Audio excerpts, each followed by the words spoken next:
আজ মৈনাকদা আর মৌসুমীদের অ্যানিভার্সারি। মৌসুমীদি বলল, চলো আজ একটা সুন্দর কাপলস ফটোশ্যুট করব। মৈনাকদা একটু ভয় পেয়ে বলল, আবার কি ওই কিউট পোজগুলো করতে হবে?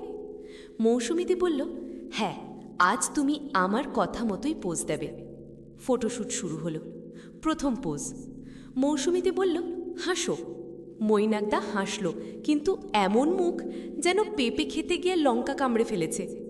দ্বিতীয় পোজ। মৌসুমীদি বলল, আমাকে রোম্যান্টিকভাবে দেখো। মৈনাকদা এত রোম্যান্টিক হয়ে তাকালো যে ক্যামেরাম্যানই বলল, ভাই একটু কম প্রেম লেখান, লেন্স গরম হয়ে যাচ্ছে। তৃতীয় পোজ। মৌসুমীদি বলল, এবার আমি তোমার কাঁধে মাথা রাখব। মৌসুমীদি মাথা রাখতেই ক্র্যাক শব্দ। মৈনাকদার চিৎকার, আরে আরে, রোম্যান্টিক পোজ হলো না, আমার হার্ট রোম্যান্টিক হয়ে গেল। শেষে ক্যামেরাম্যান বলল, স্যার আপনাদের অ্যানিভার্সারি ফটো অ্যালবামের নাম রাখছি লাভ, লাভ অ্যান্ড পেন। ক্যামেরাম্যানের কথা শুনে দুজনেই হেসে গড়াগড়ি। গল্পটা যদি আপনাদের ভালো লাগে তাহলে আমার চ্যানেলটি লাইক, সাবস্ক্রাইব করে রাখুন। না করলে পরের অ্যানিভার্সারি ফটোশ্যুটে আপনাকেই আমাদের ফটোগ্রাফার বানিয়ে নেব। সাবধান।